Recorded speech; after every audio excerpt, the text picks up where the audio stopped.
We salute you. We also recognize that this is another classic example of perfect partnership between the national government and the county governments. This is a devolved function, but it is a partnership between the national government and the county government. I'm emphasizing this, Your Excellency, because there are times when you say that you want a partnership about other things between the national government and the county government, people proceed to court, forgetting that even what we are doing is a partnership between the national government and the county government. The two levels of government must work together all the time. Let me end by recognizing members of the diplomatic corps who are present. Those of you in the room, please just rise so that we can acknowledge you. I'll not attempt to go by name or country, but thank you so much. Most of you are not just diplomats here, but you're also partners in this journey. Thank you so much for being present. It is now my honor to invite the Deputy President, Professor Kithure Kindiki, to come and make his remarks and invite His Excellency the President.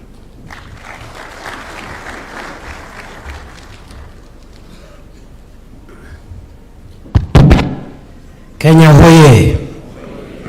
Kenya hoye! Mr. President, Your Excellency, colleagues, today is an important day for our country. We have struggled since our country was established to create a good country. We have struggled to modernize our country and improve the quality of life of our citizens. 16 years ago, we adopted a new constitutional order.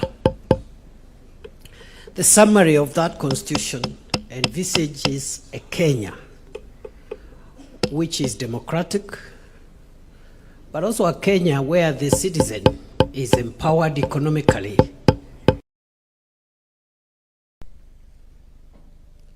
While we have made good progress on the democracy front, I think,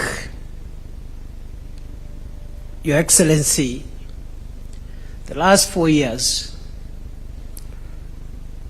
are extremely important for us because for the first time we have started deliberately making the first steps towards realizing a wealthier and healthier Kenya, which is an important component of realizing the dreams of the founders of our nation, the makers of our constitution, and the dream of a Kenya of the future. And so as I sit here to listen, Your Excellency, I relish to see the progress you have enabled us to achieve by carrying the people. Now we are talking of 32.3 million Kenyans covered with a medical insurance cover. This is phenomenal. We are looking at people getting medical advice from their homes and villages through the consequential 107,000 community health promoters, which continue to serve our nation well. I've just been with you as you went through what this administration is doing around medical equipment under the National Equipment Support Program, and also the consequences of the laws that our parliament has put in place. The Primary Health Care Act the Social Health Insurance Act, the Digital Health Act, the Facility Improvement Finance Act, and the funds that are in place now: Primary Health Care Fund, the Social Insurance Fund, the Emergency Chronic and Critical Illness Fund, and the Facility Improvement Financing, or the Facility Improvement Fund. So, Your Excellency, I am a very proud member of your administration. I speak on behalf of so many of us who serve in your administration. I speak on behalf of many Kenyans who believe in your leadership, that we are looking at a very, very critical transformation of our country. And we can look at the people of Kenya in the eye and tell them, this government has lived to its promise and commitment to pull the people of Kenya from disease and to create a healthier country which can be the engine for the economic and developmental future of our country. Naomba kwa heshima wenzangu tusimame tushangilie Mheshimiwa Rais akuja atuongeleshe. Rais Ruto, ni fire si fire? Karibu Mheshimiwa Rais.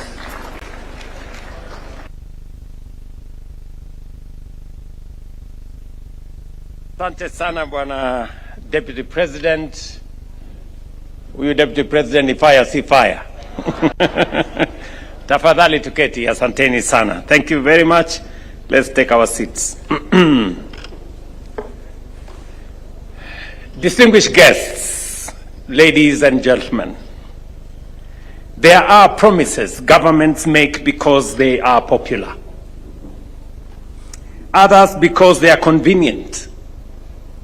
And then there are promises a nation must keep because they speak to who we are and the country we intend to become.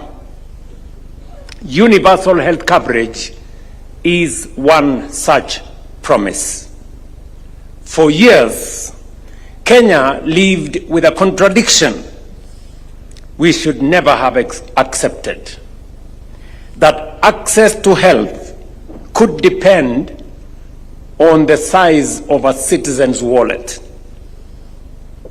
Illness could force a farmer to sell his livestock or sometimes his land. A mother could exhaust her savings, or a community forced to organize a fundraising simply to keep one of their own alive.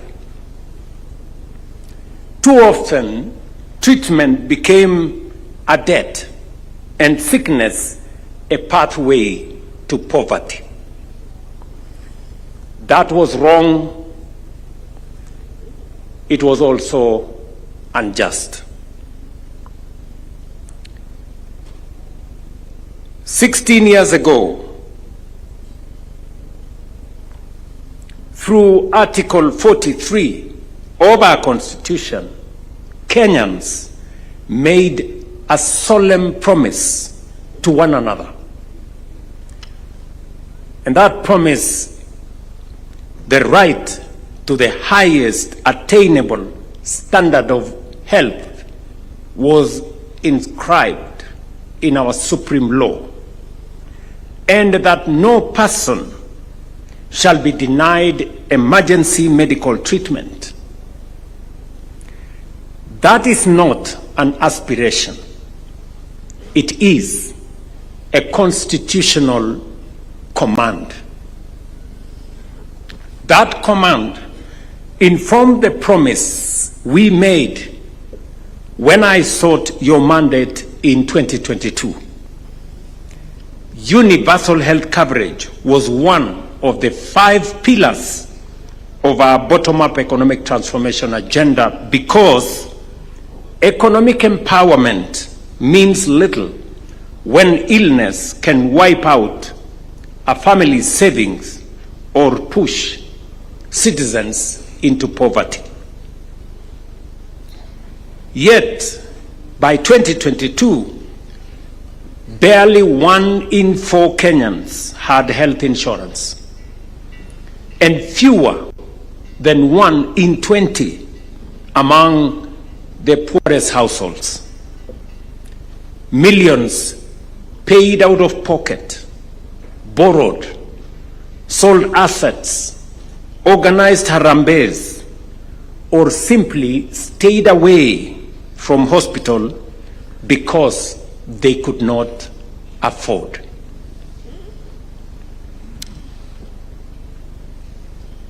Kenyans were spending an estimated 150 billion out of pocket every year on healthcare.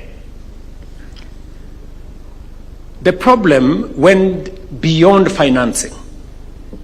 KEMSA's order fill rate had fallen to roughly 40%. Medicines were often unavailable. Records remained paper-based. Claims moved very slowly, and facilities struggled for resources, while emergency care remained fragmented without a coordinated national response.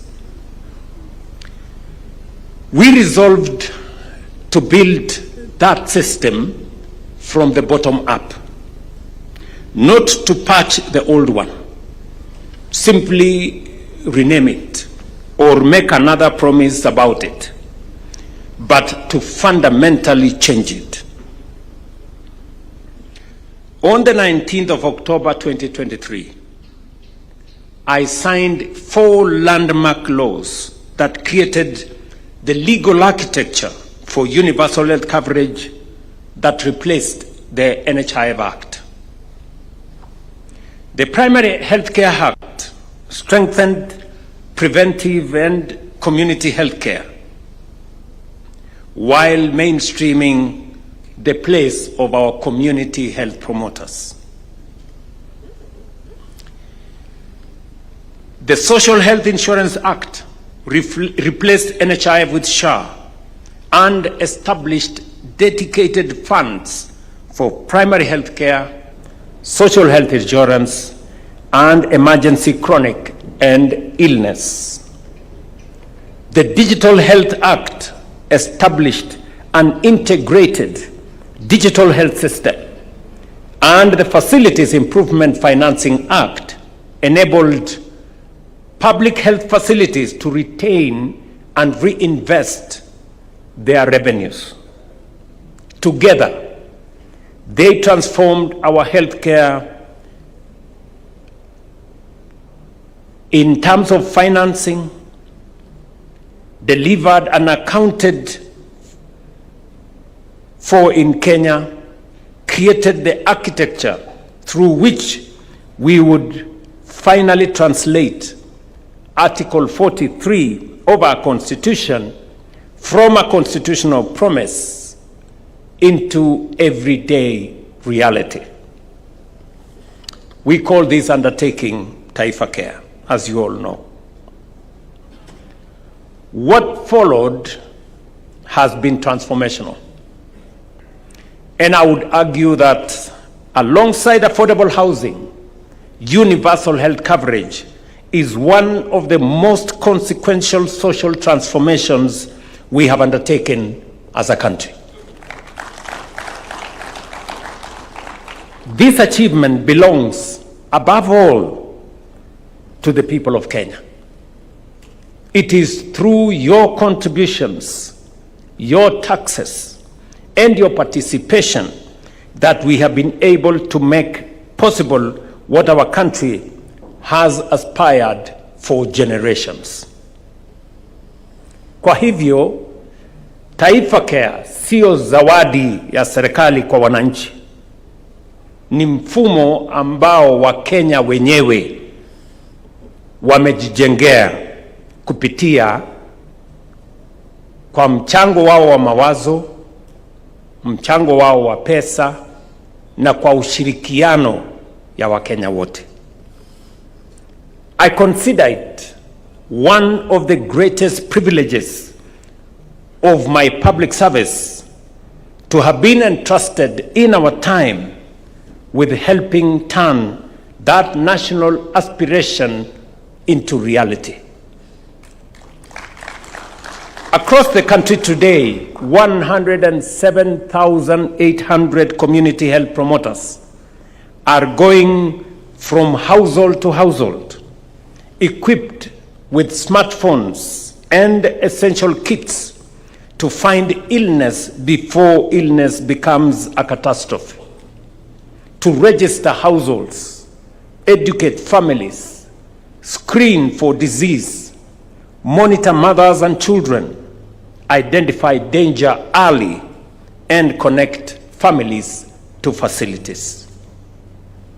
More than 9 million households have been reached by our community health promoters, and over 750,000 people have been referred for treatment.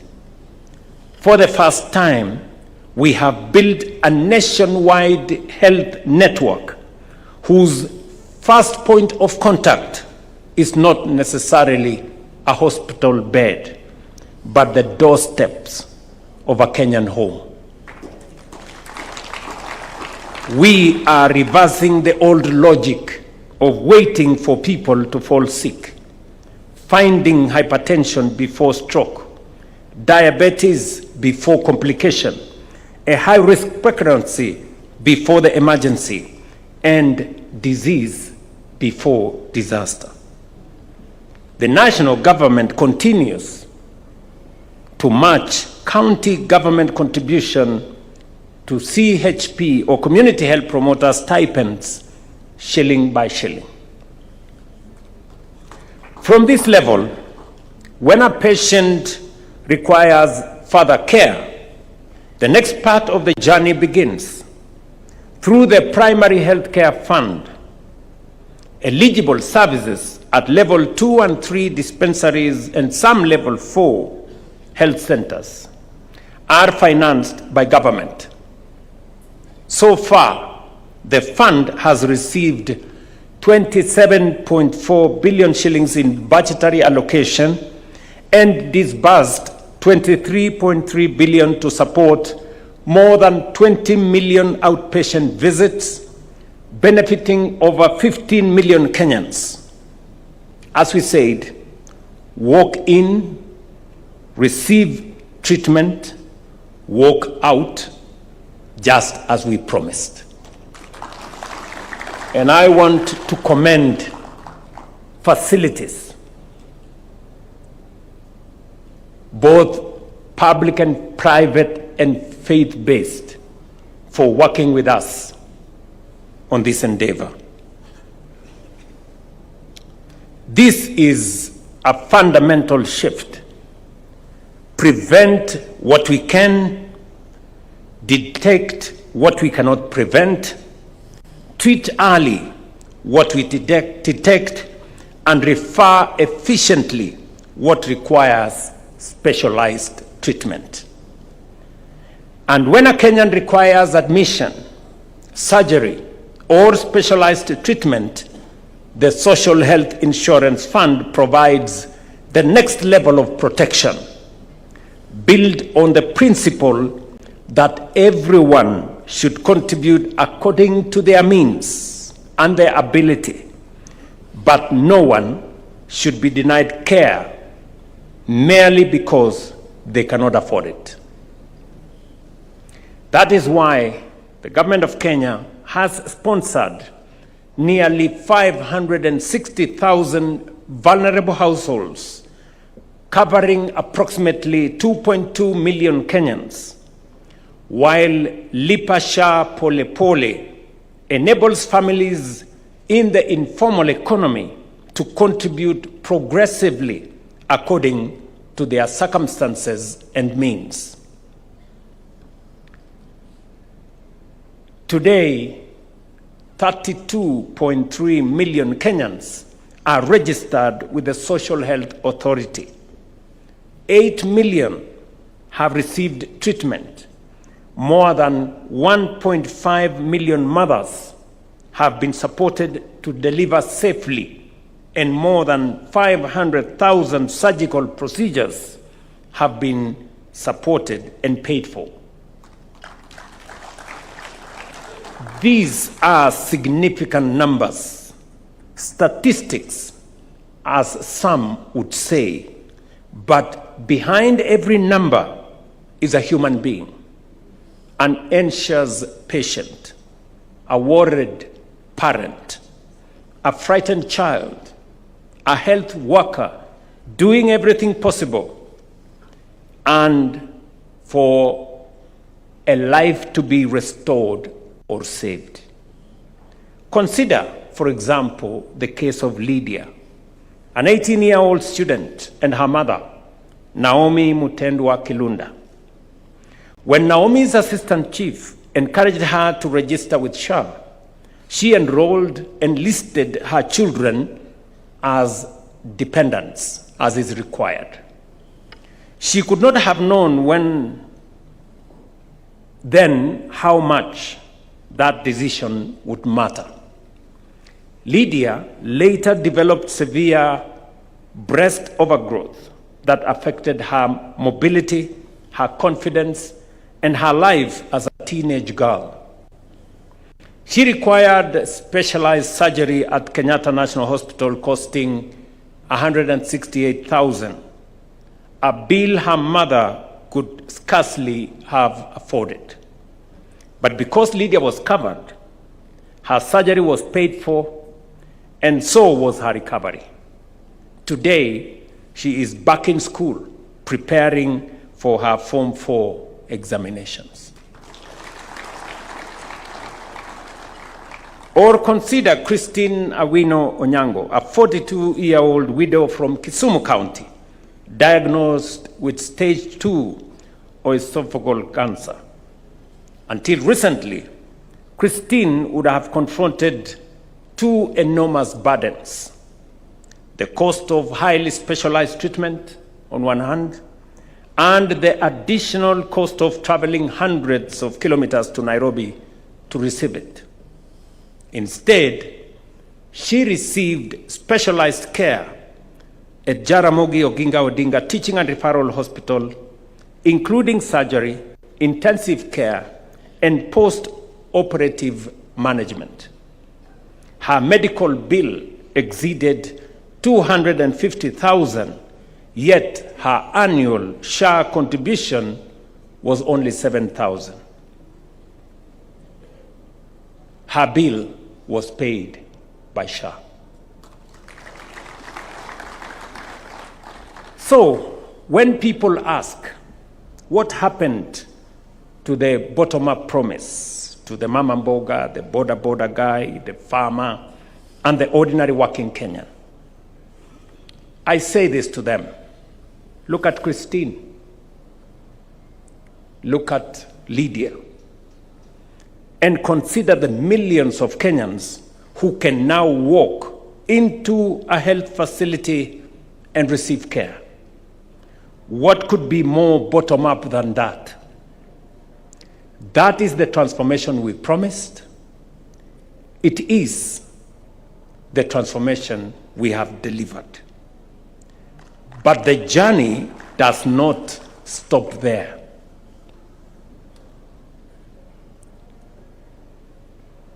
For some Kenyans, treatment is not a single visit, or an admission, or a procedure. Cancer, kidney disease, and other chronic and critical conditions can require care for months or years, with costs capable of overwhelming a family and their entire savings. That is where the next layer of protection comes in: the Emergency, Chronic, and Critical Illness Fund, established to ensure that prolonged or critical illness does not become a sentence to financial ruin. The same fund protects Kenyans when care cannot wait at all, in moments of emergency, when someone collapses, when a child cannot breathe, when there is an accident on our roads, or when a mother develops complications during a delivery. Nobody has time to compare prices, search for telephone numbers, or negotiate deposits. That is why earlier this month, we launched the SHA 922 Lifeline and National Ambulance Dispatch Center. A free call connects a person in distress to emergency care, with evacuation and the first 24 hours of stabilization covered whether or not the patient is registered with SHA. No deposit, no guarantee, no relative running around one office to another looking for money while a life hangs in a balance. And this is because Article 43 of our Constitution does not say emergency care is available only to those who can afford it. It says no person shall be denied emergency medical treatment, period. We are finally giving practical meaning to those words. Financing patients is only one side of universal health coverage. The other side is the facilities treating them, which must function. Through the Facilities Improvement Financing Act, public health facilities and all other facilities can retain and reinvest their revenues in medicines, equipment, and better patient care. Since October 2024, Social Health Authority has received more than 209 billion and paid out 178 billion to contracted facilities across 47 counties. KEMSA's fill rate has risen from approximately 40% to, as you have seen in the numbers there, 91%. That is commendable progress for KEMSA, but our destination still remains 100%. That is why we have recapitalized KEMSA with Kenya shillings 1.5 billion and extended a Kenya shillings 10 billion credit line to strengthen the supply chain in KEMSA. Ladies and gentlemen, digital health is the backbone that holds much of this architecture together. The old system was not only inefficient, but its opacity created opportunities for people to profit from its weaknesses. We had claims for procedures that never happened, fictitious patients who did not exist, inflated bills, and many more. We even encountered the absurdity of claims for the amputation of patients' legs several times, as though the same leg might have somehow grown. That was not healthcare, it was theft, and it was theft from sick people. That is why the Digital Health Act is so important. And you must have seen a huge campaign that was undertaken against the digitization of health. In fact, many headlines were written, sponsored by those who benefited from these schemes as to how expensive it was, how unworkable it was, and how it was assigned to some people and that kind of thing. Digitization is not simply about replacing paper with screens. It is about making every patient visible, every treatment traceable, and every payment accountable. Let me repeat. Digitization is not simply about replacing paper with screens. It is about making every patient visible, every treatment traceable, and every payment accountable. That is what it does.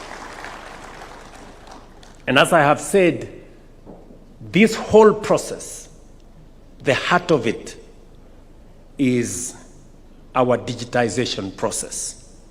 For the first time in independent Kenya, we have put in place a comprehensive legal framework, financial architecture, institutional framework, community and digital architecture for universal health coverage, built and sustained by the contribution of Kenyans themselves.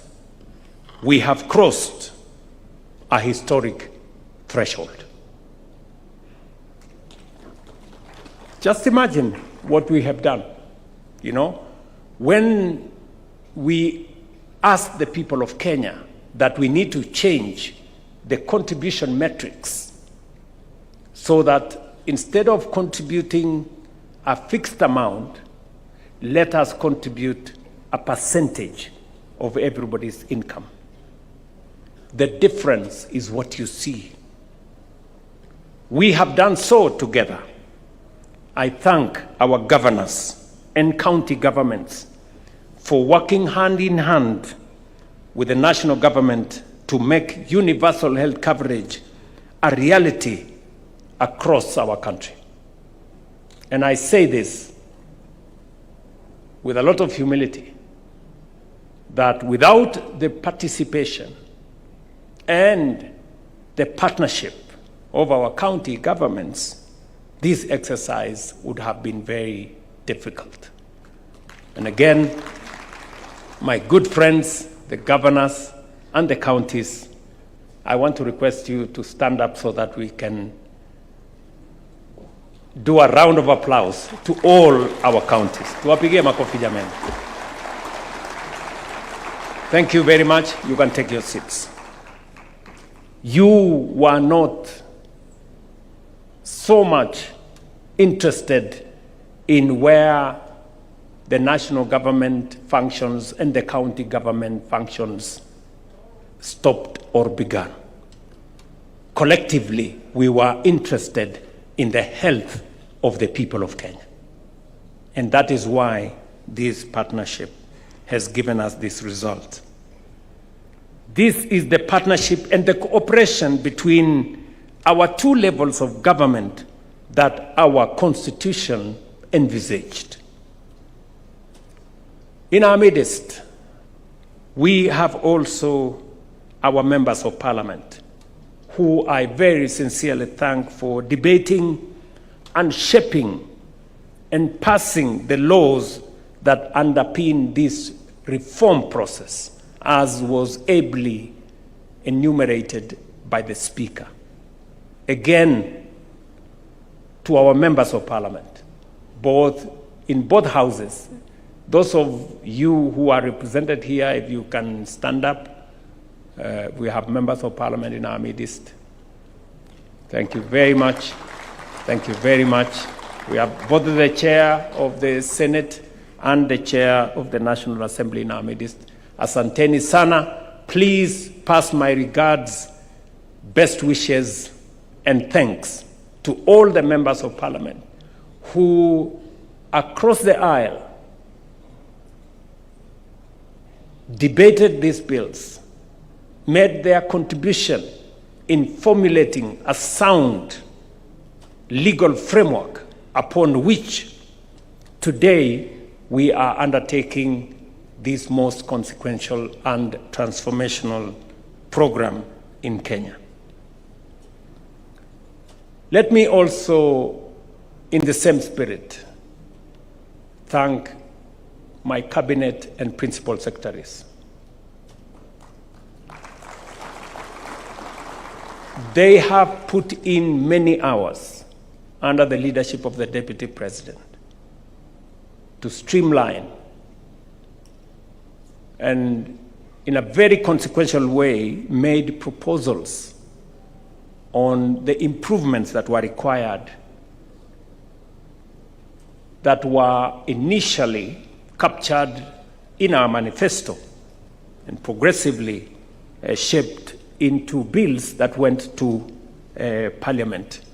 Again, Mr. Deputy President and my cabinet team and the principal secretaries behind you, simameni tuwapigie makofi. You guys have done a wonderful job. Asanteni sana. I really appreciate your support. But crossing this threshold does not mean the work is finished. It means the question before us has changed. No longer whether Kenya should pursue universal health coverage. That we have crossed that Rubicon. But how we make it work even better for every patient, at every facility, and in every county. That is the task ahead of us now. And we must be candid. We know that there are areas to improve, including making registration easier, benefits to be made clearer, claims faster, digital systems more seamless, and the quality of care more consistent. Because the ultimate measure of reform is not the laws we pass or the numbers we register, but the experience of every patient in terms of dependable, affordable, and dignified care. That is the measure. And we all know reform is not an event. It is a continuous journey of closing the distance between the promise we made and the experience of every Kenyan who seeks care in all our facilities. Ladies and gentlemen, this summit also comes as we begin a wider national conversation on the Kenya we intend to build beyond Vision 2030. Your contributions over the next 2 days will therefore do much more than improve universal health coverage today. They will help define the healthcare Kenya should guarantee to its people beyond 2030. Serious nations do not start again every 5 years. Governments will change, but a Kenyan's right to health cannot change with them. We can improve what we inherit and correct what does not work, but we cannot tear down progress without an answer for what comes next. Universal health care must become part of our national covenant, not an achievement of a government, a party, or a president. but of the people and of the Republic. That is why the National Development Charter matters, so that our children begin where we finish, not where we began. We have come so far, and we have further to go. Let us use these 2 days to strengthen what we have built, improve what can work better, and safeguard for generations what Kenyans themselves have made possible. I want to thank all the participants. I am looking forward with great anticipation for the next 2 days, so that we can do a stock take of what we have achieved, agree on areas that need improvement, and consolidate what we have gained into progress that can be built on by generations that come after us. It is now my honor and privilege to declare the Kenya Health Summit 2026 officially open. And congratulations. God bless you all. God bless our great country. And I thank you. Asanteni sana. Another round of applause for His Excellency, please. Your Excellency, with your permission, if you may, if I can seek your indulgence, kindly let's take our seats. We'd just like to take a few photos that will help us mortalize this day. Allow me, Your Excellency, to invite His Excellency, the Deputy President, the PCS, Speaker, CS Health, and the 2 PSs for Health kindly to be part of the photos as we progress. The 2 PSs kindly. And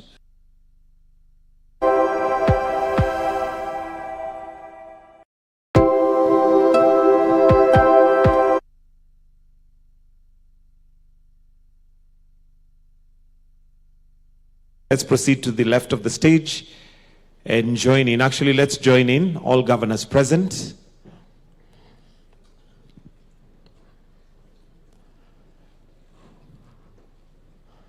We can balance with some coming to this side, please.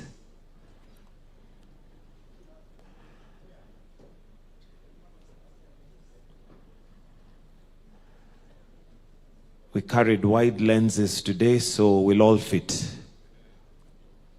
Wonderful. And while all governors, you may take your seats, please. Let's have all CSs and PSs present, please, to join in. CSs and PSs present.